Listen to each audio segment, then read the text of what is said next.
ओम शांति। आज 30 दिसंबर 2024 बाबा के आज के महावाक्य हैं। बाबा ने कहा, मीठे बच्चे, हाँ जी बाबा, आत्मा रूपी बैटरी को ज्ञान और योग से भरपूर कर सतो प्रधान बनाना है, पानी के स्नान से नहीं। ये बात बाबा किनसे कह रहा है? बाहर की दुनिया से नहीं कह रहा, बाबा अपने बच्चों से कह रहा है, जिन्होंने अपने को आत्मा जाना है और इस बात पर निश्चय किया है कि आत्मा का पिता परमात्मा शिव बाबा है। तो हम सब यहाँ पर अपनी, यानी जो आत्मा है, आत्मा की जो सतोप्रधान स्थिति है, ये मन पुरुषार्थ करके उस सतोप्रधान स्थिति तक वापस पहुंचने का ज्ञान और योग के द्वारा अपने को भरपूर कर रहा है। तो बाबा ने कहा कि आप आत्मा है। यहाँ जब बाबा हमसे एज अ आत्मा बात करता है तो रोल में आत्मा का जो मन है, उसी मन को पुरुषार्थ करना है, उसी मन को सतोप्रधान बनना है। तो वो सतोप्रधान कैसे बनेगा?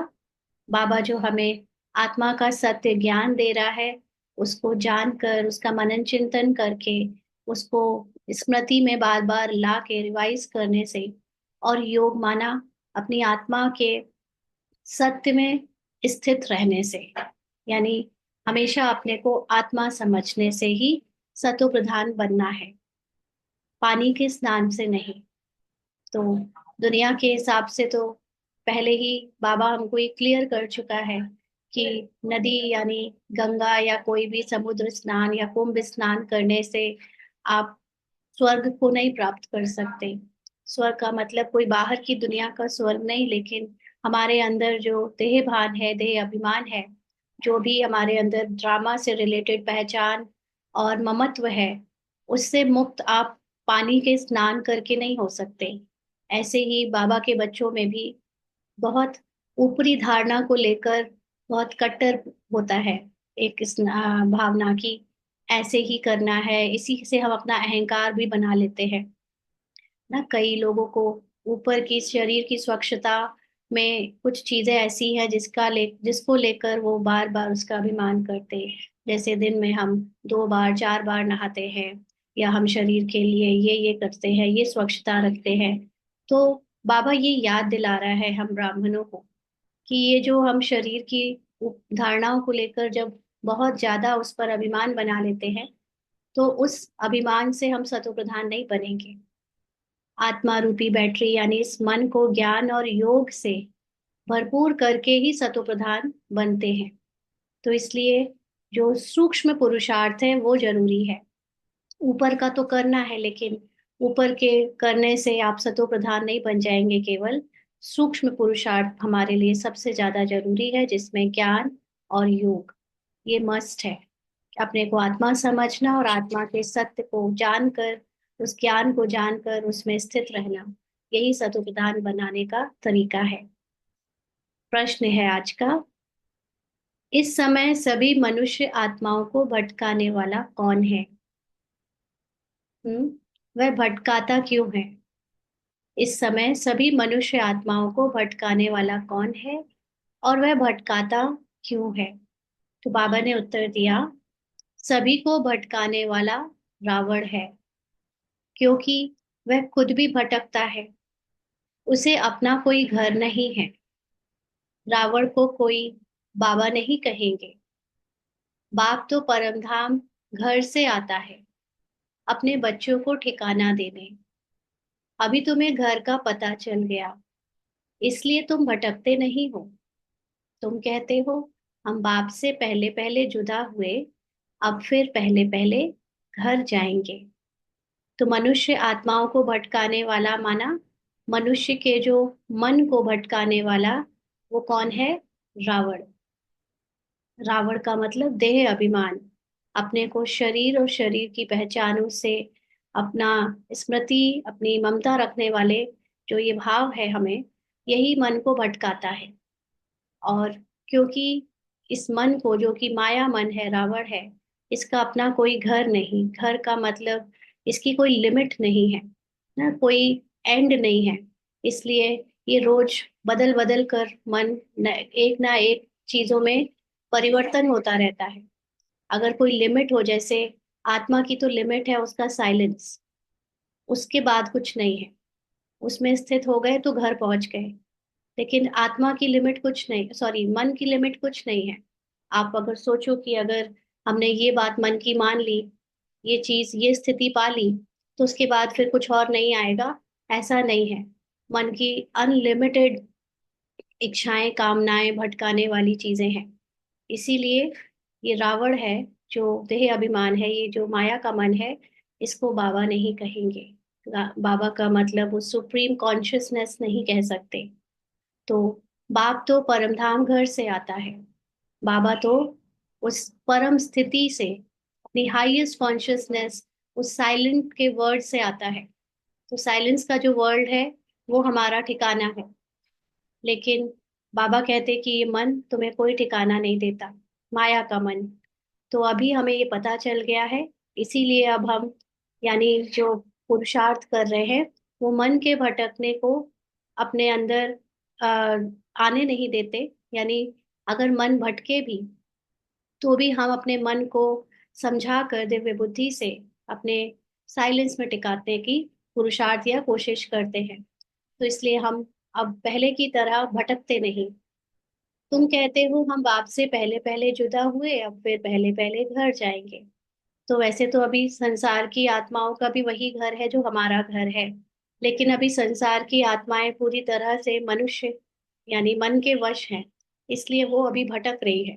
लेकिन हम पहले पहले संसार में आकर हमने रोल प्ले करना शुरू किया था, तो मन भी हमारा ही सबसे पहले भटकना शुरू हुआ था।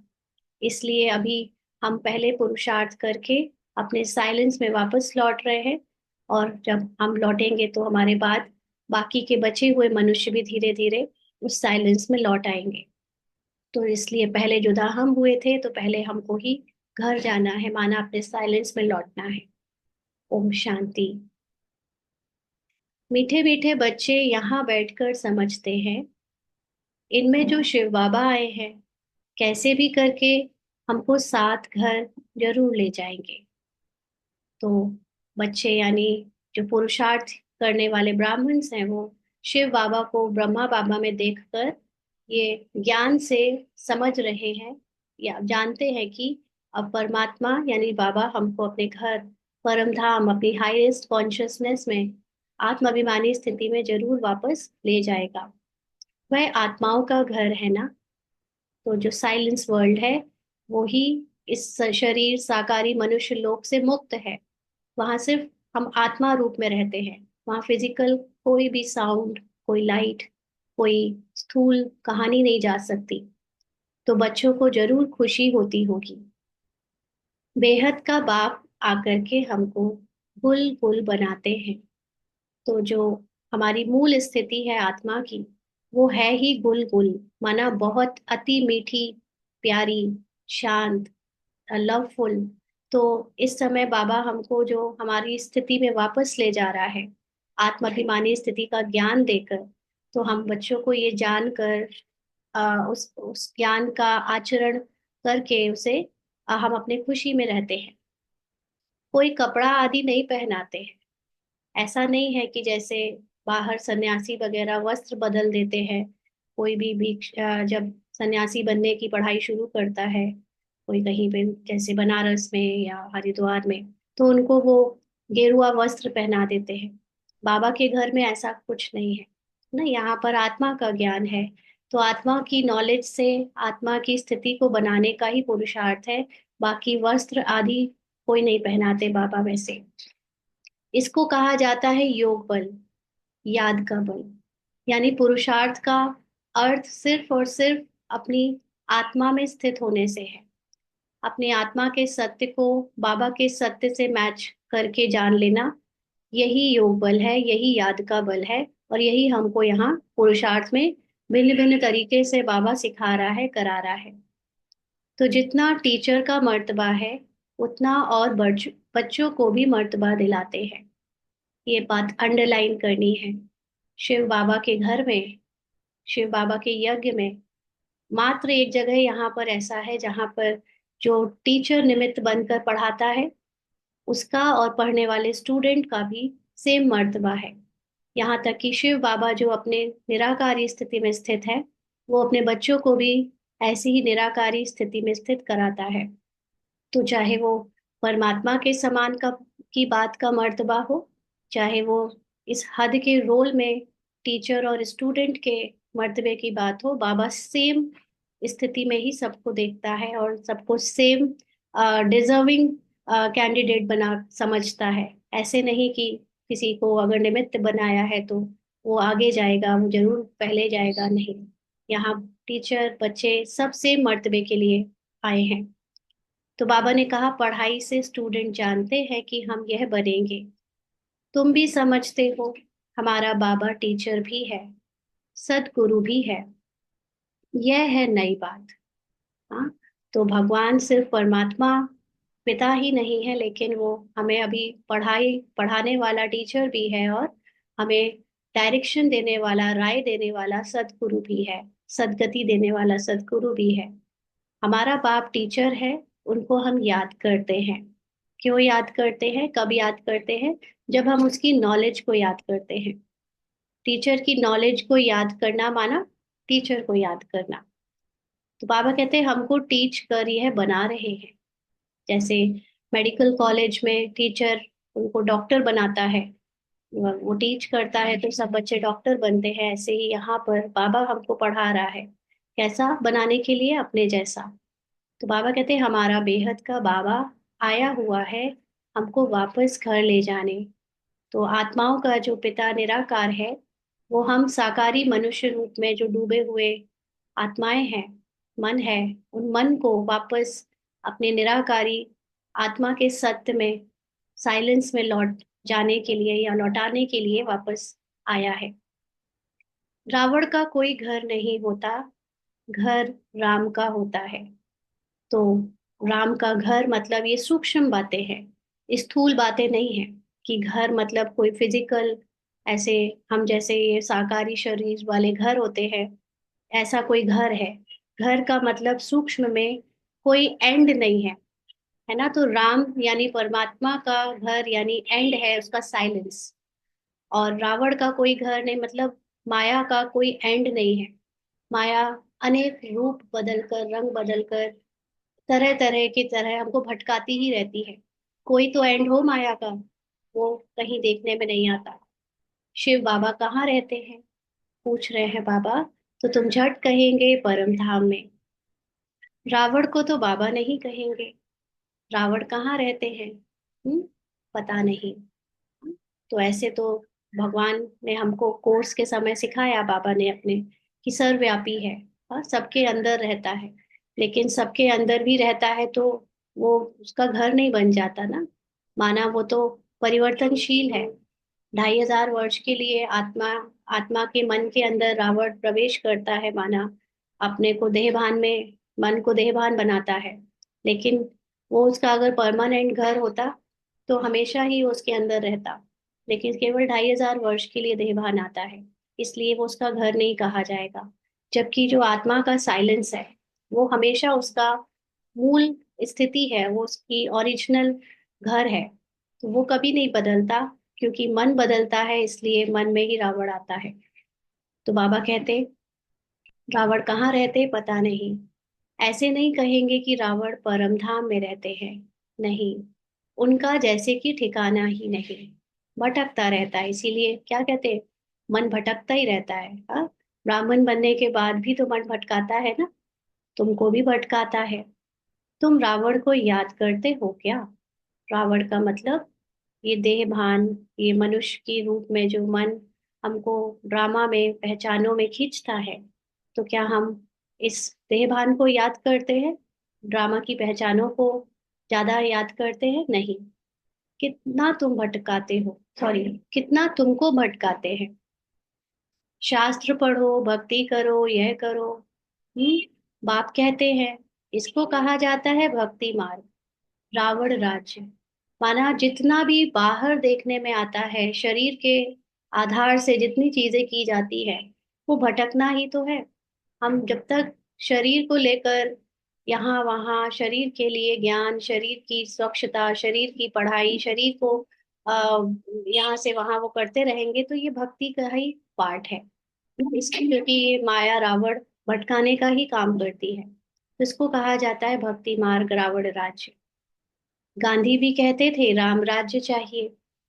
इस रथ में हमारा शिव बाबा आया हुआ है, बड़ा बाबा है ना। वह आत्माओं से बच्चे बच्चे कहकर बात करते हैं।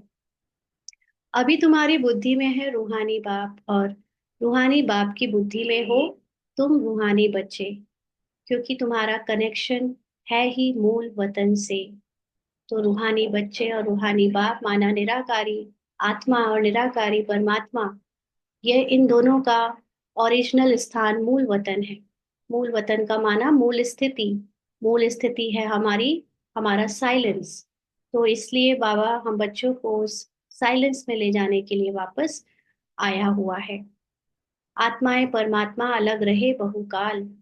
तो यहाँ पर ऐसा नहीं कि आत्मा परमात्मा से कोई अलग हुई, लेकिन आत्मा के अंदर जो मन है वो मन ड्रामा में जो रोल प्ले करवाता है, वो द्वापर युग कलयुग में परमात्मा को, या कहे तो अपने सत्य को पूरी तरह भूल जाने के कारण परमात्मा से जैसे बिछड़ा हुआ।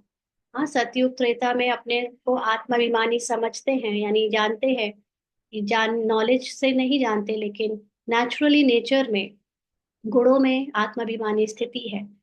लेकिन द्वापर से वो बिल्कुल भूल जाते हैं, इसलिए जैसे परमात्मा, यानी जो परमात्मा के गुण हैं, परमात्मा की जो शक्ति है, आत्मा की जो ओरिजिनल अवस्था है, उससे बहुत समय तक हम दूर रहे। तो यहाँ वहां तो आत्माएं बाप के साथ इकट्ठी रहती हैं।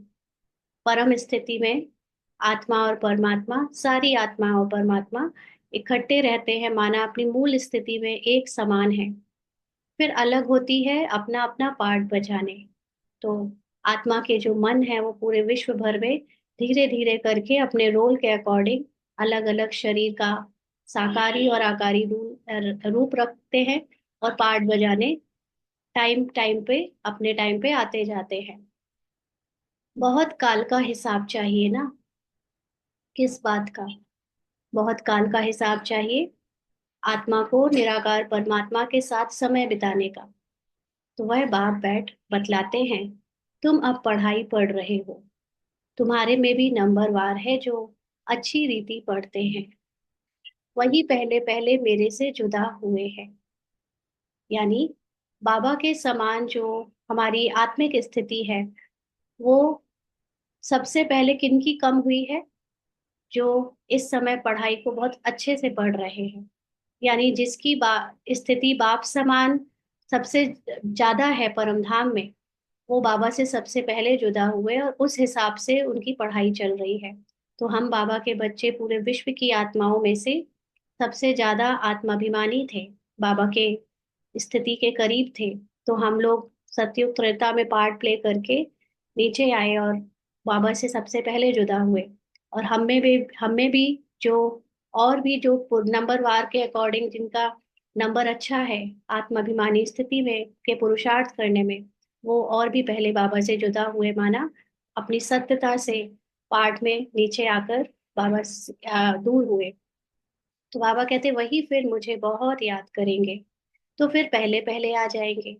जिन्होंने अपनी सत्यता को, अपनी आत्मिक स्थिति को पहले पहले भुलाया, वही ये ज्ञान जान लेने के बाद पुरुषार्थ को तेजी से करेंगे और अपने सत्य में टिकने का अभ्यास सबसे ज्यादा करेंगे।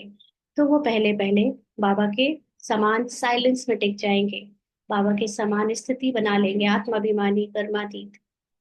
तो बाप बच्चों को बैठ सारे सृष्टि चक्र का गुह्य राज समझाते हैं, जो और कोई भी नहीं जानते। गुह्य भी कहा जाता और गुह्यतम भी कहा जाता है।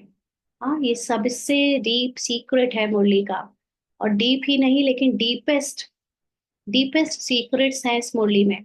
लेकिन सब अपनी अपनी बुद्धि के अनुसार, जिसकी जितनी बुद्धि उतना ही जान पाता है, उतना ही उठा पाता है और उतना ही समझ पाता है। तो इसमें सबसे ब्रह्मा ने भी इसी पढ़ाई को बाबा के द्वारा, शिव बाबा के द्वारा पढ़कर कर्मातीत की स्थिति पाई। दादियों ने इसी के द्वारा पाई। और एक नंबरवार जो सबसे पीछे वाला है वो भी इसी से पाए। तो इसलिए बाबा की पढ़ाई ऐसी बनी है, ऐसी डिजाइंड है कि इसी में सबके लिए पढ़ाई हो जाती है। यह तुम जानते हो, बाप कोई ऊपर से बैठ नहीं समझाते हैं, यहाँ आकर समझाते हैं। हाँ, बाबा का जो नॉलेज है, जो ज्ञान है, वो किसी ऐसे प्रेरणा से नहीं होता कि बस जैसे अभी तक भक्ति मार्ग में जितने भी शास्त्र बने वो प्रेरणा से बन गए। लेकिन बाबा की जो ट्रुथ नॉलेज है, ट्रू नॉलेज है, वो बाबा खुद आकर, यानी नॉलेजफुल परमात्मा आकर देता है ना, वो प्रेरणा से नहीं पहुंचाता। मैं इस कल्प वृक्ष का बीज रूप हूँ, माना कंप्लीट नॉलेजफुल हूँ।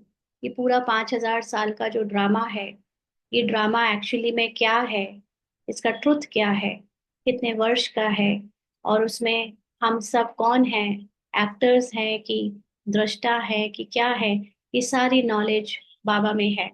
इसलिए बाबा आकर हमको इसका सत्य बताता है। इस मनुष्य सृष्टि रूपी झाड़ को कल्प वृक्ष कहा जाता है। तो कोई कल्प वृक्ष स्थूल वृक्ष की बात नहीं है कि स्थूल कोई बरगद का पेड़ है और उसमें ऐसे सारे आत्माओं का कोई लिंक है। लेकिन ये एक तरीका है समझाने का, एक चित्रण करके कि कैसे शुरुआत में आत्माएं जड़ में बैठकर, यानी स्थापित करती है कल्प की, यानी आत्माभिमानी स्थिति की। फिर जो आत्माभिमानी स्थिति की स्थापना करते हैं वो भी आत्मा की स्थिति का पार्ट बजाते हैं सतयुग त्रेता में। और फिर वो जैसे समय बीत जाता है, उनकी आत्माभिमानी स्थिति खत्म हो जाती है, तो फिर वो दूसरे दूसरे धर्म यानी द्वैत आता है। द्वैत आने का मतलब है कि उस जो जड़ से जो पहले थुर निकला, फिर उस थुर थुर के कई हिस्से हो गए, माना उसकी टाल टहनियाँ पत्ते ये निकलने लगे, माना उतना ही संसार बढ़ता चला गया, द्वैत में चला गया। क्यों? क्योंकि अब मन का समय आ गया था डिवाइड करने का। तो मन अपना भटकाना शुरू करने लगा, और इतने सारे धर्म आए, इतनी सारी नॉलेज आई, और विस्तार में सबने अपने अपने मनमत रखी, उस हिसाब से उसके फॉलोवर बने। तो ये पूरा संसार जैसे अनेक मन का प्रतिरूप बन गया। आत्मा सत्य एक, लेकिन उसका मन का प्रतिरूप अनेक। तो बाबा कहते हैं इसी वृक्ष, कल्प वृक्ष का जो आ, यादगार है, ये मनुष्य सृष्टि रूपी झाड़ का है। तो दुनिया के मनुष्य तो बिल्कुल कुछ नहीं जानते। हाँ, उनको तो ये डीपेस्ट आध्यात्मिक जो कि ट्रुथ नॉलेज है, वो तो उन्हें बिल्कुल भी नहीं पता। कुंभकर्ण की नींद में सोए हुए हैं, माना अपने को एकदम शरीर समझकर शरीर के भान में पूरे मोटे मोटे रूप से अज्ञान की निद्रा में सोए पड़े हैं। फिर बाप आकर जगाते हैं। तो हम भी सोए पड़े थे, बाबा ने हमको तीसरा नेत्र दिया ज्ञान का और हमें जगाया। अभी तुम बच्चों को जगाया है और सब सोए पड़े हैं।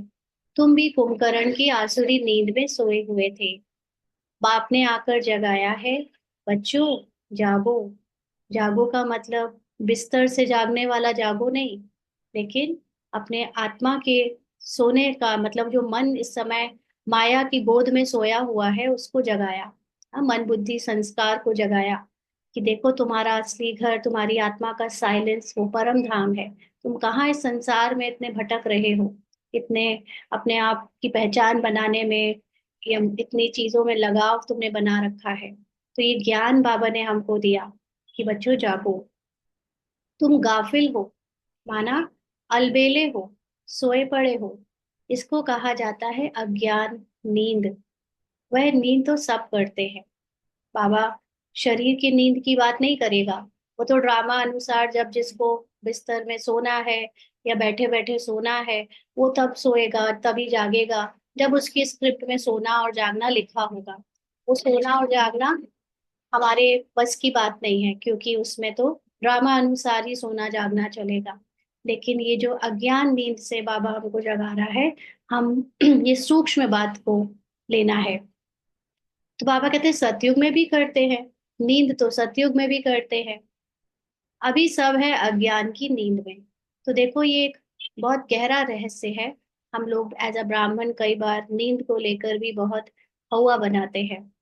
या इसको बाबा ने ऐसे ही अभी चिंतन दिया था कि हम लोग, हम में से ज्यादातर लोगों को अनेक स्थानों पर यही बताया जाता है कि अभी आप जो संस्कार बना लोगे, वो वो संस्कार आपके अगले जन्म में चलेंगे। और आपको जैसे एक सिस्टर ने शेयर किया था, अगर यहाँ होंगी तो, हाँ, कि उनके सेंटर में कहा जाता है कि अगर आप साड़ी पहन के नहीं आओगे, सफेद साड़ी, महाराष्ट्र का कोई सेंटर है, तो आप सतयुग में नहीं जा सकोगे या सतयुग में अच्छा पद नहीं पा सकोगे। हाँ, तो क्यों? क्योंकि साड़ी पहनने से वहां पे सभी सतयुग में साड़ी पहनती हैं, जो भी स्त्री के रूप में पार्ट बजाते हैं। तो ये कितनी अज्ञानता की बात है। अगर हम देखें कि जब हम इंडिया, अगर हद में देखें तो जब हम इंडिया में रहते थे, मतलब अभी इंडिया में हम अपना पास्ट 40 साल पहले का पार्ट देखें तो ज्यादातर जगह पर जो जिस तरह की वेशभूषा थी, सूट पहनना, साड़ी पहनना, एकदम इंडियन कल्चर की ड्रेसेस थी। बहुत कोई कोई ही वेस्टर्न कल्चर की ड्रेस पहनता था।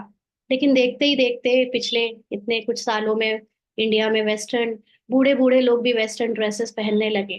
तो जैसा फैशन आया, जितना जो आया वो बदल लिया ना खुद को। इसमें कोई बड़ी बात नहीं है।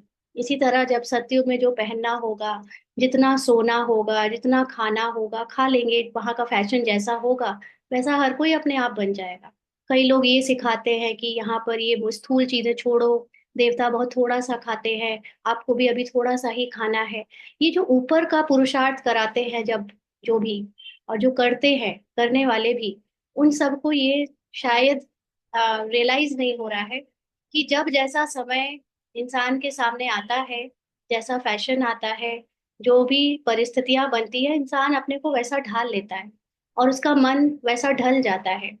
पुरुषार्थ इस चीज का नहीं करना है कि देवता क्या खाते हैं, क्या पहनते हैं, तो हम वो अभी से करने लग पड़े। हमको अभी प्रेजेंट में पुरुषार्थ अपने प्रेजेंट को अच्छा करने के लिए करना है। और प्रेजेंट में अच्छा करने का मतलब कि प्रेजेंट में जो परिस्थितियां अभी आ रही हैं या आने वाली हैं, उसमें हमारी अगर आत्माभिमानी स्थिति नहीं बनी, तो हम प्रेजेंट में यानी आने वाले इसी शरीर के समय में, समय काल में, हमको बिना आत्माभिमानी स्थिति से जो भी सफर करना पड़ेगा, देह भान में सफर करना पड़ेगा, वो एक ब्राह्मण के लिए सबसे बड़ी सजा होगी। क्योंकि बाबा आया है हमको अशरीरी आत्माभिमानी बनाने, और हम लगातार शरीर की ही बातें करते हैं। शरीर में ये कपड़े पहनो, ये नहीं पहनो। जैसे आज बाबा ने कहा ना, शरीर के स्नान से सतोप्रधान नहीं बनोगे। किसी ने पूछा था कि ट्रेन में अगर हम मॉर्निंग में इतना गंदा होता है, नहीं नहा सकते, तो क्या मतलब हम बाबा की मुरली ना पढ़े, हम याद ना करें? नहीं, ये सब चीजें भक्ति मार्ग से ली गई हैं।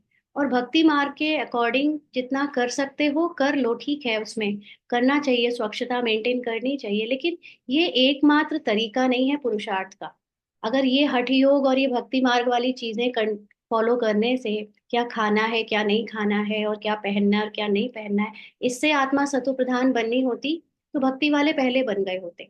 जो खाना छोड़ देते हैं, जो व्रत निर्जला उपवास रखते हैं, वो पहले बन गए होते। यहाँ आत्मा को सतो प्रधान ज्ञान, आत्मा के सत्य ज्ञान को जानकर और उसके सत्य स्थिति में टिक कर, अशरीरी, शरीर को भुलाकर, शरीर को भुलाने का मतलब ये नहीं है कि खाना छोड़ दो तो शरीर भूल गया, है ना? जैसे अभी कुछ दिन पहले अव्यक्त मुरली 2-3 दिन पहले चलाई थी बाबा ने, ऐसे तो सन्यासी लोग सब छोड़ छाड़ के चले जाते हैं, लेकिन वो बुद्धि से नहीं भूलते कुछ भी, इसलिए उनका छोड़ना छोड़ना नहीं है। तो हम यहाँ पर भले सब कुछ खा रहे हैं, ले रहे हैं, पहन रहे हैं, कर रहे हैं, लेकिन ये बुद्धि में मेरे नहीं आता, मेरी आसक्ति इसमें नहीं जाती, मेरा ध्यान इसमें नहीं जाता। मेरा ध्यान मेरी आत्माभिमानी स्थिति में है, मेरा ध्यान ध्यान मेरा सत्य है, मेरा ध्यान मेरे बाबा में है। तो ये अगर आपका ध्यान इसमें है, तो ऊपर की चीजों में जो चल रहा है, आप क्या पहन रहे हो, क्या नहीं पहन रहे हो, आप क्या खा रहे हो, क्या नहीं। हाँ, नॉन वेजिटेरियन या तामसिक भोजन बिल्कुल नहीं खाना, क्योंकि वो स्थिति है आपकी कि हमें तामसिक और तमो प्रधान छोड़ना है, रजो भी छोड़ना है। लेकिन फिर भी अगर अभी हमारे पार्ट में रजो में भूख लगती है, भाई 3 ही रोटी या 4 रोटी में पेट भरता है, तो कम से कम ऊपर से जो हो रहा है उसको होने दें, अंदर स्थिति को अच्छा बनाए। और हम में से कई लोग ऊपर से बदलने में जब लगते हैं तो बुद्धि से, बाबा से दूर हो जाते हैं, आत्मा के सत्य से दूर हो जाते हैं। तो ये चीजें समझनी है कि पुरुषार्थ ऊपर से कब तक करोगे, करते रहो, सूक्ष्म जो पुरुषार्थ करेगा वो आगे निकल जाएगा। तो ये अज्ञान नींद की बातें अभी भी है हम में, है ना। तो जैसे बाबा कह रहे हैं कि सतयुग में भी सोते, सतयुग में 2 घंटा सोते होंगे, तो वहां पर अगर जब पहुंचेंगे तो वैसा ही सबका माहौल होगा, वहां सब आत्माभिमानी होंगे। क्योंकि जैसे जब जो सिचुएशन आती है, जैसे कोरोना आया, लोग बदल गए तुरंत, कोई फर्क नहीं पड़ा ना। जैसा जब मिलेगा वैसा इंसान, ऊपर से बदलना कोई बहुत बड़ी बात नहीं है। हर चीज वैसी अपने आप होती चली जाएगी। अंदर आत्माभिमानी स्थिति हम नहीं बदल पाएंगे, बाद में वो अभी बनानी पड़ेगी। इसका समय है ये अभी। ऊपर की फैशन को चेंज करना, ऊपर के खाने पीने को चेंज करना, मतलब पूरी तरह की छोड़ दें, हम अब ये ना खाएं वो ना खाएं, इसमें पढ़ना, जिसको पढ़ना है वो पढ़ सकता है। बट इसको तो बाबा ने यही समझ दी कि इसमें समय नहीं बर्बाद करो संगम युग का। संगम युग जीवन मुक्ति का समय है। आपको अपनी आत्माभिमानी स्थिति से ही जीवन मुक्ति का अनुभव होगा। बाकी शरीर के कायदे कानून से जीवन मुक्ति अनुभव नहीं होगी। तो बाबा कहते हैं सतयुग में भी करते हैं नींद, अभी सब है अज्ञान की नींद। यही तो अज्ञान है, शरीर का पुरुषार्थ करने में लगे हैं। बाप आकर ज्ञान देकर सबको जगाते हैं। अब तुम बच्चे जागे हो, जानते हो बाबा आया हुआ है, हमको ले जाएगा। अभी तो ना यह शरीर काम कर रहा है, ना आत्मा, दोनों पतित बन पड़े हैं, एकदम मुलम्मे का है। 9 कैरेट कहें, जब सोना सबसे कम प्योर होता है ना के बराबर, तो 9 कैरेट का कहते हैं। तो ऐसे ही ये शरीर भी अभी, उसमें जो सतो प्रधानता थी वो बिल्कुल खो चुकी है। आत्मा में तो रही नहीं, आत्मा का मतलब आत्मा का मन, वो भी पूरा तमो प्रधान हो गया था। तो 9 कैरेट कहें अर्थात बहुत थोड़ा सोना। सच्चा सोना तो 24 कैरेट का होता है। अब बाप तुम बच्चों को 24 कैरेट में ले जाना चाहते हैं। तुम्हारी आत्मा को सच्चा सच्चा गोल्डन एजेड बनाते हैं। बाप को सोने की चिड़िया कहते थे, अभी तो लोहे की टिक्कर पित्तर की चिड़िया कहेंगे। है तो चैतन्य ना। यह समझने की बातें हैं। जैसे आत्मा को समझते हैं, वैसे बाप को भी समझ सकते हैं। तो चैतन्य को समझने के लिए, चेतना को समझने के लिए बहुत सूक्ष्मता में जाना पड़ता है। शरीर की समझ के साथ, मोटी मोटी समझ के साथ आप ना तो आत्मा को सच के सत्य को जान सकते हो ठीक से, ना बाबा को जान सकते हो ठीक से। भले ही ऊपर ऊपर से हम बाबा, शिव बाबा, ब्रह्मा बाबा, निराकार बाबा ये सब करते रहेंगे, लेकिन जो स्थिति है वो सूक्ष्मता में जाकर जो बनती है, वो सिर्फ और सिर्फ अपने अनुभव से जानी जा सकती है, उसको ऊपर से शो नहीं किया जा सकता। तो बाबा कहते भी हैं चमकता है सितारा, बहुत छोटा सितारा है। डॉक्टरों आदि ने बहुत कोशिश की है देखने की, परंतु दिव्य दृष्टि बगैर देख नहीं सकते। अंडरलाइन, है ना। कईयों को होता है कि मैंने देखा, आंखों से देखा वो सितारा निकलते हुए या लौ निकलते हुए, बट वो सब ड्रामा की नूंद है। एक सीन आया ऐसा बना जिसमें ये सब दिख गया, लेकिन रियलिटी में आत्मा को दिव्य दृष्टि माना, जो दृष्टि बाबा हमको देता है। दिव्य दृष्टि का मतलब ज्ञान की दृष्टि। आत्मा को ज्ञान की दृष्टि के बगैर देख नहीं सकते, क्योंकि आत्मा जो दिख नहीं सकती, जिसका कोई माइक्रोस्कोपिक व्यू भी नहीं है, उसको आप कोई चित्र में बनाओ और फिर देखो, तो वो भी एक्चुअली में विजुअलाइजेशन या साक्षात्कार का बात की बात है। रियलिटी में आत्मा क्या है वो उसके ज्ञान से जाना जाता है। उसकी जो सत्यता है वो नोइंग है, एक अवेयरनेस है, बहुत सूक्ष्म है। कोई कहते हैं आंखों से आत्मा निकल गई, कोई कहते हैं मुख से निकल गई। आत्मा निकल कर जाती कहाँ है, पूछ रहे हैं बाबा। दूसरे तन में जाकर प्रवेश करती है। अभी तुम्हारी आत्मा ऊपर चली जाएगी, शांति धाम। तो ये हम सब का ड्रामा में आखिरी रोल है। तो आखिरी रोल में जो स्टार्टिंग होनी होती है रोल की, फिर से उसके बीच में और आखिरी रोल के बीच में साइलेंस आता है। तो आत्मा जब आखिरी रोल में पूरा अपना कॉस्ट्यूम वापस लौटा देती है, डायलॉग, सारे संकल्प संस्कार सबसे भी एकदम मुक्त हो जाती है ड्रामा के। क्योंकि बाकी के 84 जन्मों में जब आत्मा एक शरीर से दूसरे शरीर में ट्रैवल करती है, तो उसमें उसका सूक्ष्म शरीर ट्रैवल करता है, जिसको कहते हैं मन बुद्धि संस्कार के साथ वो ट्रैवलिंग होती है। इसीलिए एक जन्म का हिसाब दूसरे जन्म, दूसरे का तीसरे जन्म, ऐसे फॉरवर्ड होता रहता है। लेकिन जब आखिरी जन्म में आ जाते हैं तो हमको अपने पूरे 84 जन्म का हिसाब किताब, संस्कार, स्वभाव, संकल्प सब छोड़ना पड़ता है और एकदम अपने साइलेंस में लौटना पड़ता है। इसलिए अभी हमारा ये आखिरी जन्म है। अब हमको सब कुछ छोड़ना पड़ेगा, यहीं पे लीव करना पड़ेगा। और उसमें हमारी खुद के पुरुषार्थ से जितना छोड़ेंगे उतना हम सुखी होकर छोड़ेंगे। और अगर पुरुषार्थ खुद से नहीं किया छोड़ने का, तो फिर ड्रामा जब कराएगा, समय कराएगा, तो बहुत दर्द होगा, दुख होगा, पश्चाताप होगा। तो पापा कहते ये पक्का मालूम है, बाप आकर हमको घर ले जाएंगे। एक तरफ है कलयुग, दूसरी तरफ है सतयुग। अभी हम संगम पर खड़े हैं। वंडर है, यहाँ करोड़ों मनुष्य हैं और सतयुग में सिर्फ 9 लाख। बाकी सबका क्या हुआ? विनाश हो जाता है।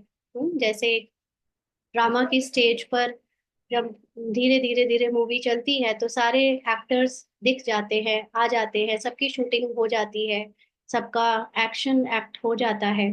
फिर उसके बाद एंड में जब खत्म हो जाती है मूवी, तो फिर दोबारा से जब शुरू होती है तो फिर एक एक एक्टर का गेम शुरू होता है। तो यहाँ पर भी ऐसे ही अभी सारे एक्टर्स अपने प्ले को प्ले कर चुके हैं और अब उनके वापस शांति मतलब ऑफ स्टेज जाने का समय आ गया है। हाँ, इस ड्रामा से ऑफ स्टेज हो जाएंगे, शरीर को छोड़कर अपने साइलेंस में टिकेंगे। फिर जिनको स्टार्टिंग से एक्टिंग करनी है वो आ जाएंगे। तो ये गेम ऐसे ही चलता है। बाप आते ही है नई दुनिया की स्थापना करने। ब्रह्मा द्वारा स्थापना होती है, फिर पालना भी होती है, 2 रूप में।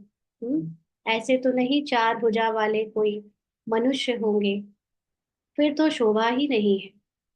देखो, अभी ये क्वेश्चन बार बार मत पूछ लेना कि अभी सूक्ष्म वतन है कि नहीं है, हाँ ब्रह्मा विष्णु शंकर है कि नहीं है।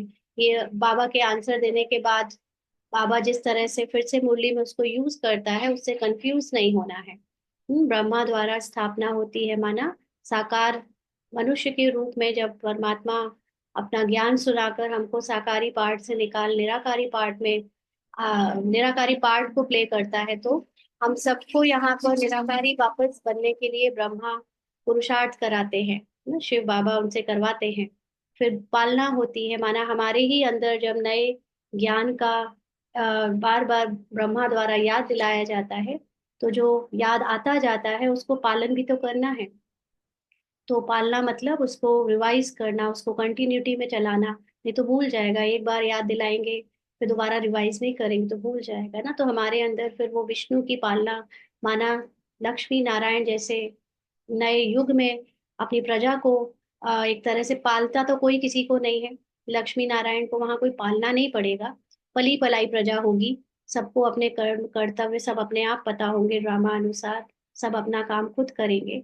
वो तो जस्ट एक पार्ट में महाराजा महारानी का पार्ट होगा तो वो प्ले करेंगे, दैट्स इट, है ना। लेकिन ये इस समय जो हमारे अंदर नई स्मृति जो जाग रही है ब्रह्मा द्वारा, शिव बाबा ब्रह्मा के द्वारा जगा रहे हैं, उसको हमें कंटिन्यू भी रखना है जब तक विनाश नहीं हो रहा, जब तक कर्मातीत नहीं हो रहे। तो वो पालना करना है 2 रूप में।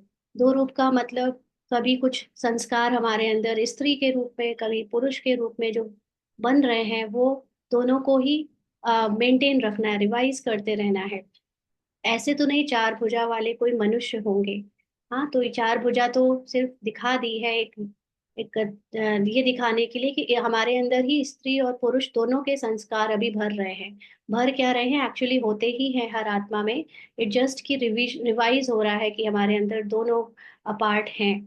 फिर तो शोभा ही नहीं है ना। 4 भुजा वाले अगर चारों तरफ घूमने लगे तो सोचो ये दुनिया एलियन की दुनिया बन जाएगी, मनुष्य तो दिखेगा ही नहीं। बच्चों को भी समझा देते हैं, चतुर्भुज है श्री लक्ष्मी, श्री नारायण का कंबाइंड रूप। तो श्री अर्थात श्रेष्ठ। तो हमारे अंदर जो श्रेष्ठ संकल्प, श्रेष्ठ स्मृति जाग रही है, वो श्रेष्ठ स्मृति और उसके कारण हम सब, ये तो एक बाबा ने यादगार लिया है लक्ष्मी और नारायण का कंबाइंड, बट सतयुग में तो सब वैसे ही होंगे। और सतयुग में तो चलो भविष्य की बात है, बट प्रेजेंट में हम ब्राह्मण्स जैसे जैसे अपने अंदर की पवित्रता को बढ़ाते जा रहे हैं, तो हमारे अंदर भी ये चतुर्भुज रूप जागता जा रहा है। त्रेता में दो कला कम हो जाती है। फिर जब पाठ शुरू होगा, सतयुग के बाद त्रेता, तो फिर लक्ष्मी नारायण के बाद राम सीता का पाठ हो जाएगा, जो कि दो कला कम होगा। तो बच्चों को यह जो नॉलेज अभी मिलती है, इसकी स्मृति में रहना है। अंडरलाइन, इसकी स्मृति में रहना है। ये है ज्ञान। ज्ञान और अपने को आत्मा समझना माना योग, ये दोनों चीजें अभी हमें कंटिन्यू रखनी है। मुख्य है ही दो अक्षर, बाप को याद करो। दूसरे कोई को दूसरे कोई की समझ में नहीं आएगा। बाबा के भी बच्चों को नंबरवार समझ आता है, तो बाहर वालों को तो और भी समझ नहीं आएगा। बाप ही पतित पावन सर्वशक्तिवान है। गाते भी है बाबा, आपने हमको सारा आसमान धरती सब कुछ दे दिया। दे दिया का मतलब ये नहीं कि कोई स्थूल रूप में हमारे हाथों में रख दिया। दे दिया मतलब हमको इनसे परे ले गए। हमारी जो सत्य अवस्था है, मूल अवस्था है, वो ये आसमान धरती से परे की है। इसलिए अब हम इनके भी मालिक बन गए, अधिकारी बन गए। इससे हमें हम पर कोई प्रभाव नहीं पड़ता, इसलिए हम अब इस पर राज कर सकते हैं। तो बाबा कहते हैं ऐसी कोई चीज नहीं जो ना दी हो।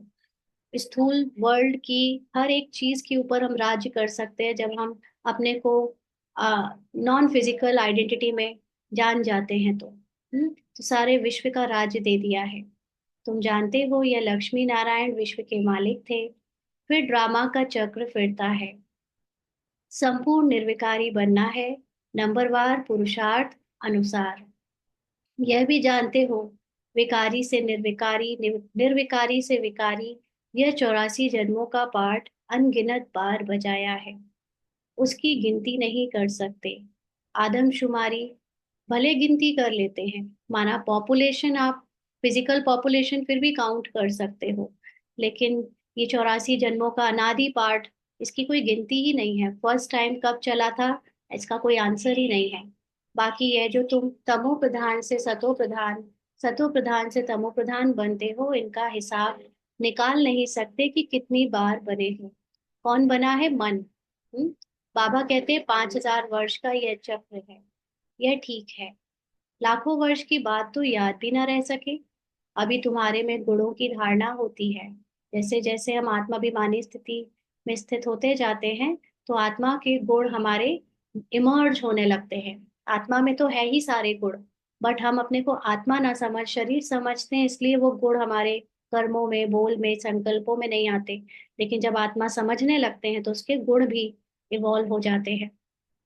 ज्ञान का तीसरा नेत्र मिल जाता है। सारा खेल तो इस तीसरे नेत्र का ही है।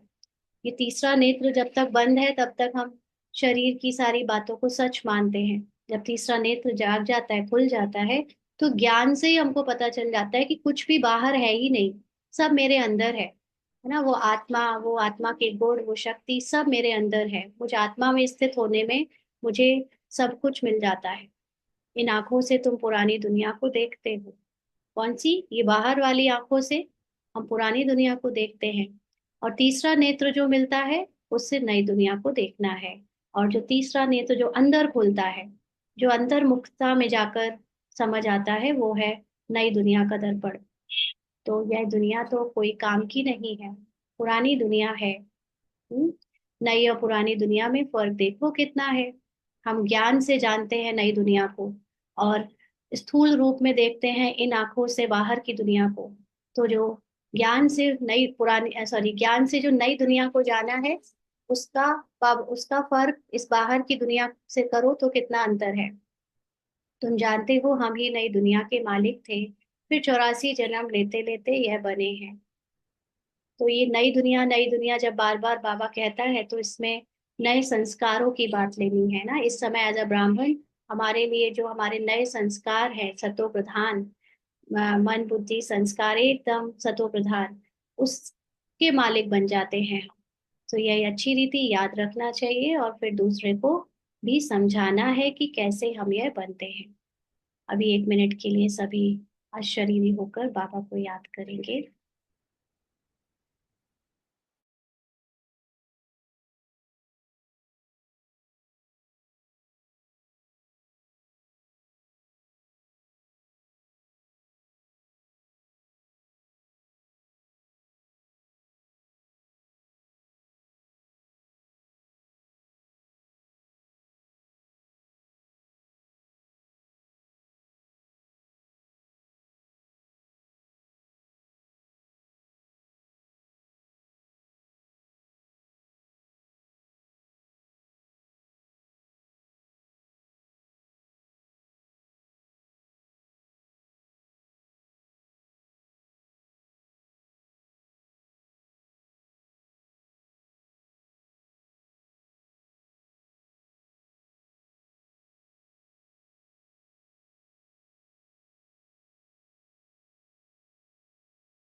आगे बाबा कहते हैं, ब्रह्मा सो विष्णु, फिर विष्णु सो ब्रह्मा बनते हैं। हम्म, यही ब्रह्मा विष्णु बनते, विष्णु फिर ब्रह्मा बनते हैं। तो ब्रह्मा का सूक्ष्म रूप में यानी ज्ञान नॉलेजफुल से हम फिर नॉलेज का स्वरूप बन जाते हैं। और नॉलेज का स्वरूप बनने के बाद फिर हम पहले नॉलेज को खोते हैं और फिर दोबारा नॉलेज लेने वाले ब्रह्मा समान बनते हैं ना, ब्रह्मा बनते हैं। तो ब्रह्मा और विष्णु का फर्क देखते हो ना। ब्रह्मा और विष्णु में क्या फर्क है? ब्रह्मा वो पार्ट है जिसके अंदर नॉलेज है अपने ट्रुथ की, और वो उस ट्रुथ में टिकने का अभ्यास या पुरुषार्थ करके बने हैं या कराते हैं। और विष्णु एक उसका स्वरूप है, बना बनाया स्वरूप है। तो ये फर्क है। विष्णु कैसा सजा सजाया बैठा है, और इसीलिए ऊपर के कॉस्ट्यूम में भी अंतर है। विष्णु बना बनाया स्वरूप है, इसलिए उनको सजा सजाया बैठाया है। और ब्रह्मा नॉलेजफुल बनकर ज्ञान से जानते हैं अपने आप को कि मेरा ट्रुथ क्या है, लेकिन ऊपर से पार्ट में अभी वो कलयुगी एक साधारण मनुष्य के रूप में दिखते हैं। हम्म, तो यह ब्रह्मा कैसे साधारण बैठा है, और ब्रह्मा को इसीलिए बुजुर्ग भी दिखाया, जबकि विष्णु कभी बुजुर्ग नहीं दिखाए हैं। तो ये बुजुर्ग का मतलब जब आत्मा अपनी आखिरी स्टेज पर लास्ट रोल में आ जाती है, तो वो जैसे हम सब का यादगार है कि हम सब एक तरह से, बाबा उसको कहता है ना, वो क्या वर्ड है उसके लिए, बुजुर्ग के लिए बाबा यूज करता है। हम्म, तो वही जो भी है वो याद नहीं आ रहा मुझे अभी। तो बाबा हम सबको बता रहा है कि ये अंतर है, ब्रह्मा साधारण और विष्णु सजा सजाया। तुम जानते हो यह ब्रह्मा या विष्णु बनाने वाला है। वानप्रस्थी, राइट। हाँ, नहीं लॉन्ग बूट नहीं, वानप्रस्थी। तुम जानते हो यह ब्रह्मा व विष्णु बनने वाला है। यह किसी को समझाना भी बहुत सहज है। ब्रह्मा विष्णु शंकर का आपस में क्या संबंध है? तो ये ब्रह्मा विष्णु शंकर हमारे ही पुरुषार्थ की तीन अवस्था है, मतलब पुरुषार्थ कह लो, या फिर हमारे अंदर की सूक्ष्म पुरुषार्थ की अवस्था है, और बाहर उसका यादगार है जो हम सब लोग इस समय पुरुषार्थ कर रहे हैं, है ना। ब्रह्मा का मतलब ज्ञान लेने वाला पार्ट, विष्णु का मतलब वो जो ज्ञान से धारण करके धारणा बनी है उसका पार्ट, और शंकर मतलब कलयुगी पार्ट का विनाश करने वाला। तो ये सब आपस में स्थूल और सूक्ष्म रूप में दोनों चीजों की इसकी अंडरस्टैंडिंग को अपने अंदर रखना है। तुम जानते हो यह विष्णु के दो रूप लक्ष्मी नारायण हैं, क्योंकि आत्मा के अंदर स्त्री और पुरुष दोनों के अनुभव होते हैं, दोनों के संस्कार होते हैं। तो इसलिए हमें दोनों रूप याद रखने हैं। यही विष्णु देवता, सो फिर यह मनुष्य ब्रह्मा बनते हैं। वह विष्णु सतयुग का है, ब्रह्मा यहाँ का है। बाप ने समझाया है, ब्रह्मा से विष्णु बनना सेकंड में, फिर विष्णु से ब्रह्मा बनने में 5,000 वर्ष लगते हैं। तत्त्वम, अंडरलाइन वो बता दिया ना बाबा ने, तत्त्वम। सिर्फ एक ब्रह्मा की बात नहीं है कि सिर्फ एक ब्रह्मा ही विष्णु बनता है। यहाँ हम सब जितने भी बाबा के बच्चे हैं, जितने भी ब्रह्मा कुमार ब्रह्मा कुमारी हैं, वो सब ब्रह्मा यानी ब्राह्मण सो विष्णु बनते हैं। विष्णु कोई एक नहीं है, विष्णु इज यादगार ऑफ स्त्री एंड पुरुष का कंबाइंड स्वरूप, जिस आत्मा में सर्व गुण है, सर्व शक्तियां हैं, और वो दोनों के अनुभव में है, उसको कहते हैं विष्णु। तो ये तत्त्वम, तुम भी ऐसे ही हो। कई लोगों ने वो कृष्ण वाली बात को गलत उठा लिया कि ये अपने को कृष्ण कह रही है ना। ऐसी तो बुद्धि होती है ब्राह्मणों की, जो समझाया जाए वो समझते नहीं अपने अनुसार। जो बुद्धि अगर किसी की क्रिटिसिज्म को लेकर बनाई हुई है, तो वो उल्टा ही उठाएंगे ज्ञान को। उनको कभी सीधा सीधा ज्ञान समझ में आ ही नहीं सकता। तो जब कोई चीज हम उल्टी ही उठाएंगे तो बाबा भी क्या करें। बाबा ने यहाँ साफ साफ कहा है तत्त्वम। अब यहाँ पर जब बाबा कह रहे हैं तत्त्वम यानी तुम भी बनते हो, तो कोई इसको उल्टा उठा के कह सकता है ये लोग अपने आप को विष्णु कह रहे हैं, ये लोग अपने आप को ब्रह्मा कह रहे हैं। उसका ही हवा बना सकता है कोई। हम सब तरह के ब्राह्मण है ना, नंबरवार। तो बाबा कहते हैं, केवल एक ब्रह्मा ही तो नहीं बनते हैं ना। अब जब बाबा भी कह रहे हैं, लेकिन उनको ये बात समझ नहीं आएगी। यह बातें सिवाय बाप के और कोई समझा ना सके। यहाँ कोई मनुष्य गुरु की बात नहीं है। इनका भी गुरु शिव बाबा, तुम ब्राह्मणों का भी गुरु शिव बाबा है। अंडरलाइन, जो जो ब्रह्मा को अनुभव हुआ वो हमको भी अनुभव होगा, क्यों नहीं होगा, है ना। तो इसलिए जैसे कोई ये मुस्लिम धर्म या दूसरे धर्म की तरह थोड़ी ना है कि हम तो एक ही को बस भगवान ने, परमात्मा ने संदेश दिया है, या एक ही पैगंबर बना है तो बस उसी का सब कुछ मानेंगे हम और किसी का नहीं मानेंगे। कोई ऐसी कट्टरवादिता तो बात नहीं है ना यहाँ पर। Baba, Shiv Baba is the supreme consciousness, is the supreme knowledge. वो टाइम रहते रहते बच्चों को जो अव्यक्त स्थिति में स्थित होते जाते हैं, बाबा उनको वो नॉलेज टच करता है, उनको उनकी स्थिति का सत्य बताता जाता है। तो इसलिए वो गुरु तो सभी का है, कोई एक की बात नहीं कि बस जो बताया है उन्होंने और जो जिन्होंने समझा है बस उसको ही हम माने। अपना अनुभव भी तो सबको बाबा कराएगा ना। तो बाबा कहता है इनका भी गुरु शिव बाबा है, तुम ब्राह्मणों का भी गुरु शिव बाबा है। हम उनको सदगुरु कहा जाता है। तो बच्चों को शिव बाबा को ही याद करना है, अंडरलाइन। कोई भी बहन भाई, या बाबा कहता है ब्रह्मा को भी याद नहीं करना। ये तो निमित्त है, इंस्ट्रूमेंट्स हैं ना। इन सब के द्वारा परमात्मा का जो हाईएस्ट ट्रुथ है उसको परखो, और उसको लेकर बस उतने में अपनी अवस्था को बनाओ। बाकी किसके द्वारा दिया जा रहा है, अगर ये देखने बैठेंगे तो फिर हम, जो माया कहती है ना भटकाना, भटकते रहेंगे, आज इसको कल उसको। हर एक से बाबा आप तक कोई ट्रुथ पहुंचा सकता है, किसी भी इंस्ट्रूमेंट के द्वारा आप तक अपना ट्रुथ को वो प्रत्यक्ष कर सकता है।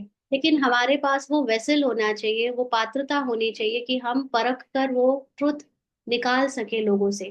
क्योंकि अनेक अलग अलग बाबा निमित्त बनाकर किसी के द्वारा कोई ट्रुथ उजागर करता है, किसी के द्वारा कोई ट्रुथ उजागर कर रहा है।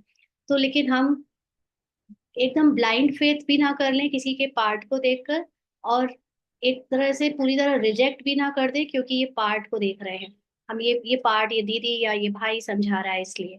बहुत परखने की शक्ति होनी चाहिए, और ये परखने की शक्ति आत्मा की स्थिति में ही होती है। हद का माइंड परखेगा तो उसको गलत को सही, सही को गलत उठाएगा। बाबा कहते हैं कोई को भी यह समझाना तो बहुत सहज है, शिव बाबा को याद करो। शिव बाबा स्वर्ग नई दुनिया रचते हैं, ऊंचते ऊंच भगवान शिव है, वह हम आत्माओं का बाबा है।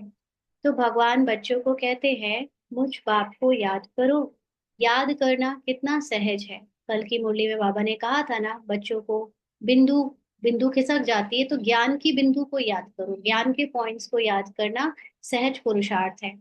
बच्चा पैदा होता है और झट माँ माँ उनके मुख से आपे ही निकलता है।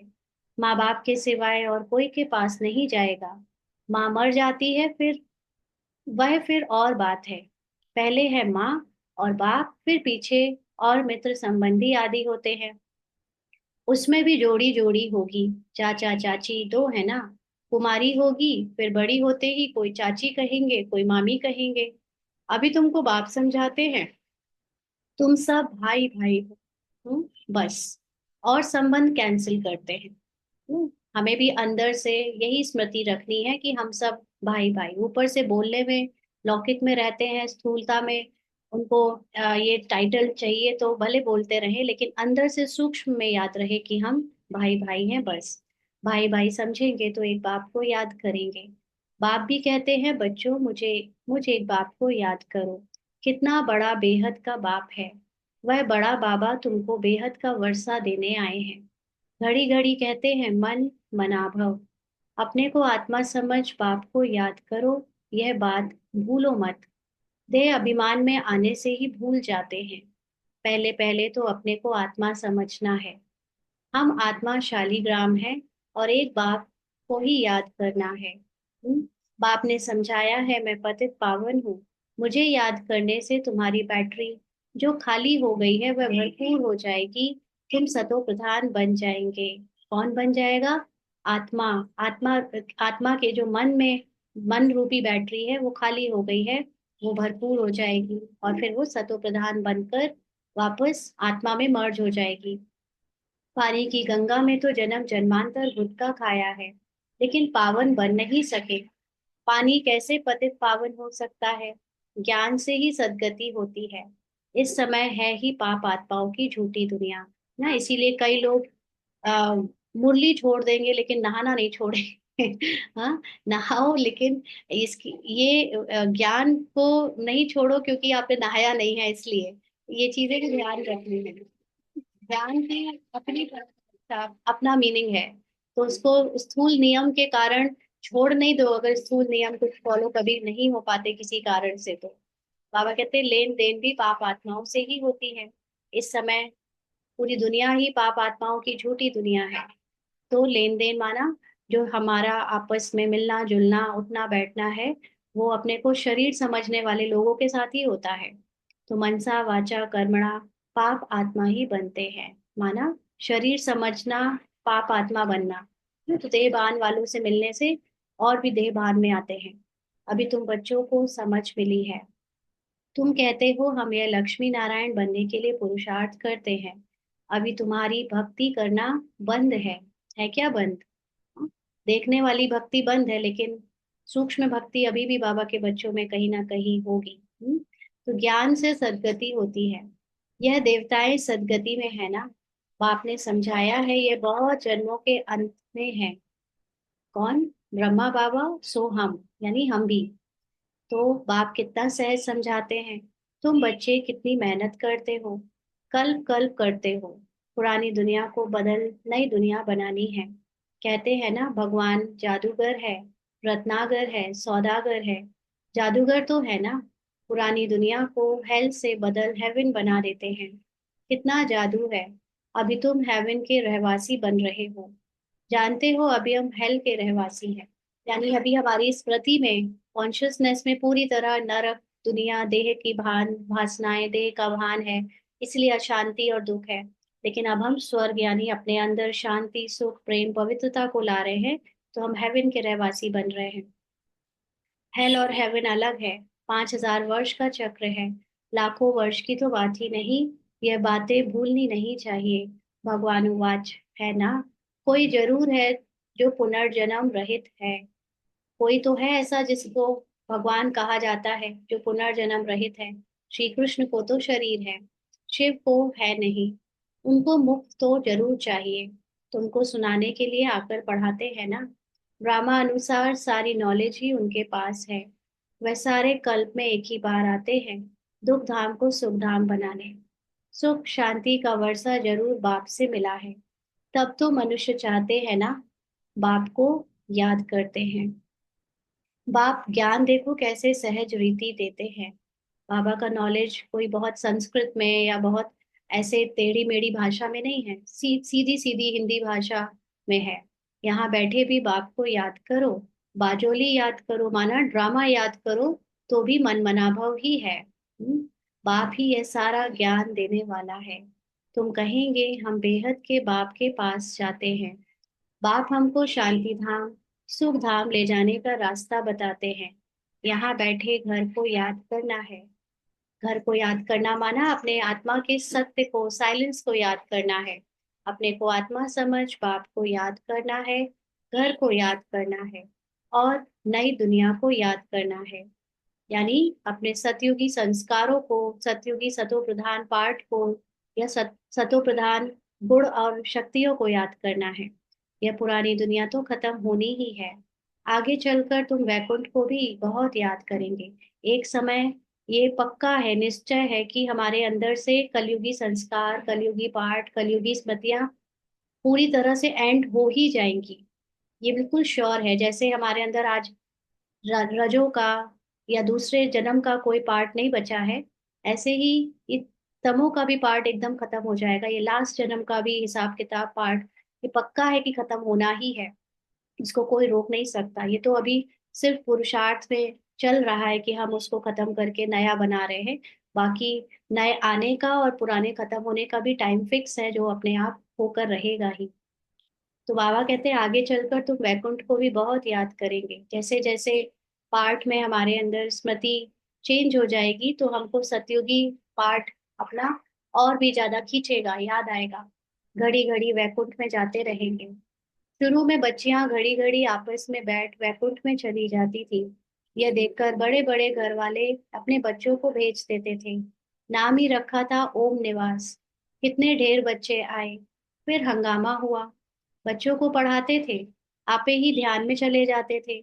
अभी ये ध्यान दीदार का पाठ बंद कर दिया है। यहाँ भी कब्रिस्तान बना देते थे, सबको सुला देते थे, कहते थे अब शिव बाबा को याद करो, ध्यान में चले जाते थे।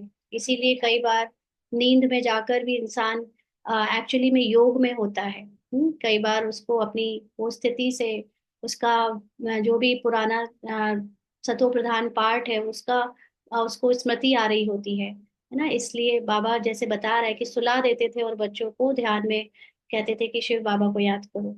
अभी तुम बच्चे भी जादूगर हो, किसी को भी देखेंगे और वह झट ध्यान में चले जाएंगे। यह जादू कितना अच्छा है।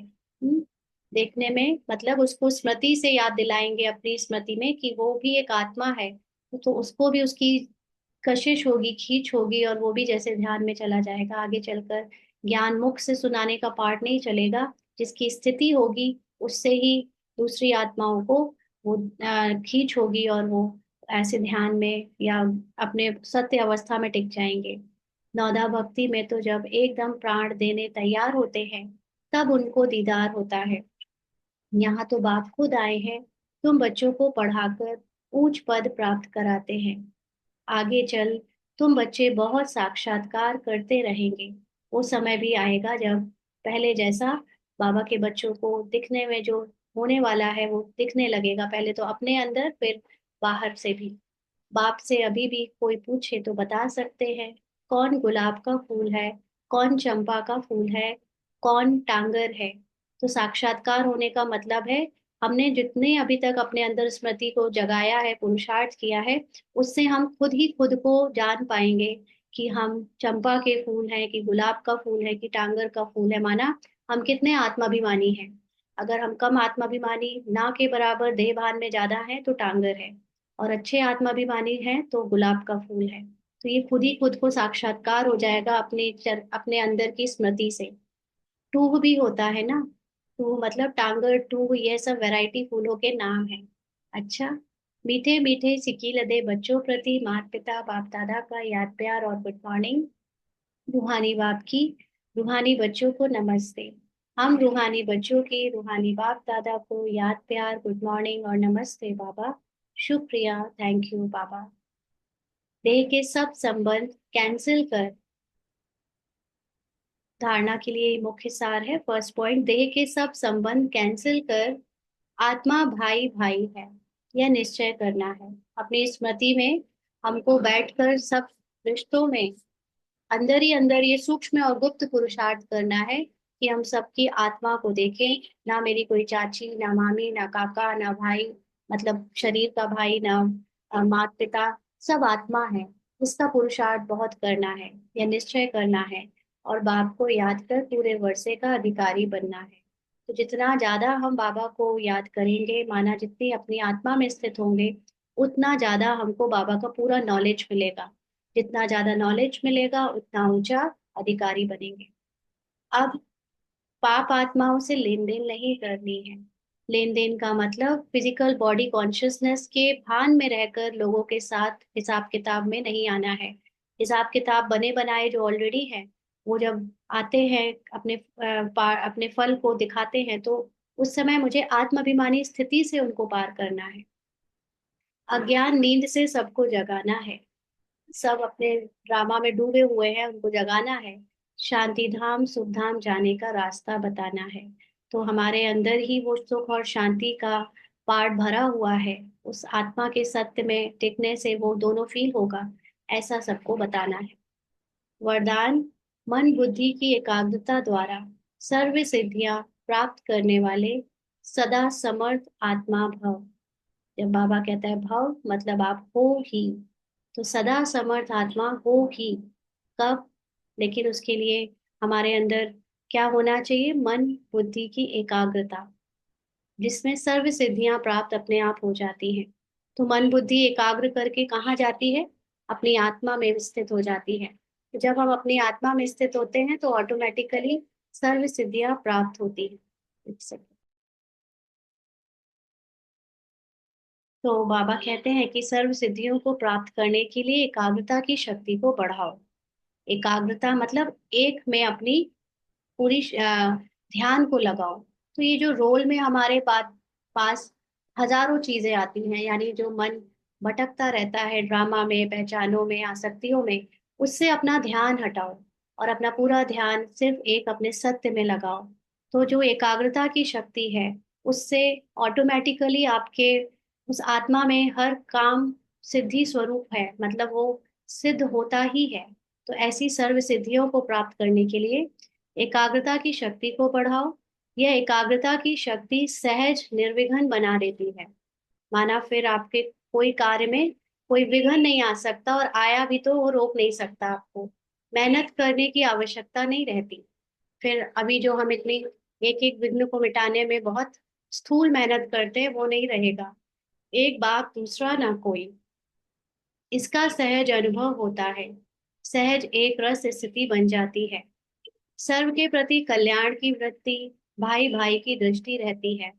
लेकिन एकाग्र होने के लिए इतना समर्थ बनो जो मन बुद्धि सदा आपके ऑर्डर अनुसार चले। स्वप्न में भी सेकंड मात्र भी हलचल ना हो। तो ये जो लाइन है कि एकाग्र होने के लिए इतना समर्थ बनो जो मन बुद्धि सदा आपके ऑर्डर अनुसार चले। तो यहाँ पर हमारे रोल में जो मन बुद्धि है वो तो ड्रामा के वश है। माना उसमें जो नूंद है ड्रामा में वैसा ही मन बुद्धि में आएगा। लेकिन जब मैं अपनी आत्मा में एकाग्र होती हूँ, उसके सत्य में एकाग्र होती हूँ, तो उसकी समर्थ स्थिति से, यानी उसकी जो पॉजिटिव सत्यता है उसमें स्थित हो जाने से जो हद की मन बुद्धि में परिवर्तन हो रहे हैं उससे मैं प्रभावित नहीं होती, और अपने सत्य में स्थित रहकर ये जो हद के मन बुद्धि को भी कंट्रोल कर सकती हूँ। तो जब हमारे अंदर इतनी समर्थता यानी एकाग्रता से आत्मा की स्थिति इतनी बन जाती है, तो जो स्वप्न आते हैं, क्योंकि स्वप्न पूरा मन का ही प्रतिरूप है, हमारे मन में क्या कुछ है वो सब स्वप्नों में अपने आप आता है। लेकिन वो आने के बाद जब हम ये भूल जाते हैं कि मैं एक आत्मा हूँ, ये स्वप्न झूठा है, तो हम उस स्वप्न से प्रभावित हो जाते हैं, उसके इन्फ्लुएंस में आ जाते हैं। तो बाबा जब ये कह रहा है कि स्वप्न में भी सेकंड मात्र भी हलचल ना हो, तो इसका अर्थ है कि जब आत्मा जानती है कि ये स्वप्न झूठा है, उसमें कुछ सत्य नहीं है, तो वो उसके प्रभाव में नहीं आएगी। स्वप्न के एक भी कुछ भी जो मन के पटल पर दिखा है सपने में, उसकी हलचल आत्मा की एक रस स्थिति को खराब नहीं कर सकेगी, बिगाड़ नहीं सकेगी। तो इसके लिए एक बाप दूसरा ना कोई, ये सहज विधि है। स्लोगन है, कमल पुष्प के समान न्यारे रहो तो प्रभु के प्यार का पात्र बन जाएंगे। हम्म। तो घर गृहस्थी में रहने वाले, चाहे समाज में, चाहे देह भान के रोल में डूबे हुए लोगों के बीच में रहने वाले, हम आत्माओं को अपनी सत्यता का जो आभास है वो हमें कमल पुष्प के समान न्यारा रखता है। और जितना हम न्यारा रहेंगे उतना ही हमको बाबा का प्यार अनुभव होगा, क्योंकि बाबा भी न्यारा है। तो जैसे बाबा न्यारा है वैसे हमारा भी न्यारापन बाबा की तरफ हमको और भी खींच कर ले जाएगा। अच्छा। ओम शांति। आज के अव्यक्त इशारे हैं। इस संगम युग में विशेष बाप दादा की देन संतुष्टता है। एक संतुष्टता की विशेषता और विशेषताओं को भी सहज अपने समीप लाती है। यानी अगर हमारे अंदर एक आत्मा में जो संतुष्टता की विशेषता है, अगर उसमें हम स्थित रहें, तो और विशेषताएं, जो दूसरी विशेषताएं हैं आत्मा के सत्य की, वो भी सहज हमको अपने में फील होने लगती हैं। लेकिन सदा संतुष्ट रहो, सदा। है ना, ये नहीं सोचो कि पार्ट सेवा या रोल में क्या है क्या नहीं। हमें रोल को देखकर, सेवाओं को, पार्ट को देखकर विचलित नहीं होना है। हमें अपनी आत्मा के सत्य में जो संतुष्टता है उसको सदा अपने ज्ञान से, नोइंग से उसमें स्थित रहना है।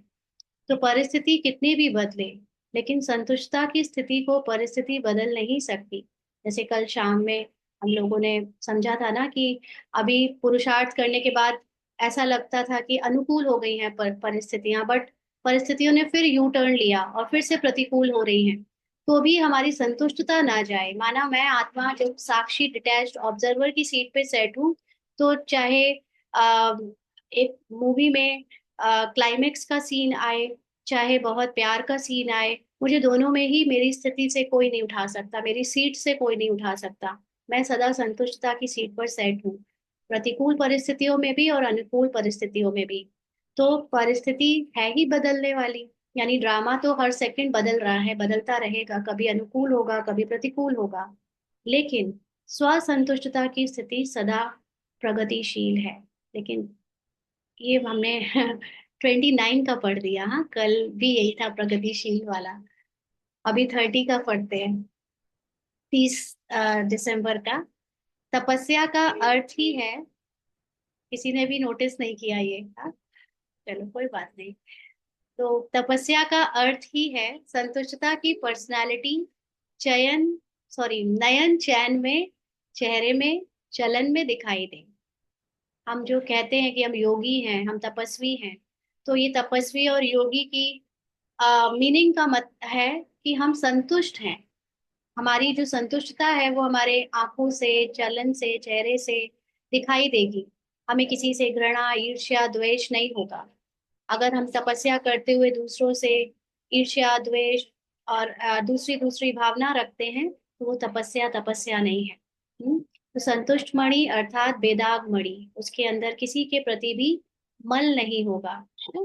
तो संतुष्ट आत्मा सदा प्रसन्न चित स्वयं को भी अनुभव करेगी और दूसरे में भी प्रसन्न होंगे, दूसरे भी प्रसन्न होंगे। तो यथार्थ अनुभव द्वारा संतुष्ट आत्मा बनो। तो ये पूरा दिसंबर हमारा संतुष्टता पर गया है, और इस संतुष्टता को अब तक बच्चों ने ग्रहण कर ही लिया होगा, समझ गए होंगे हर हाल में संतुष्ट रहना है।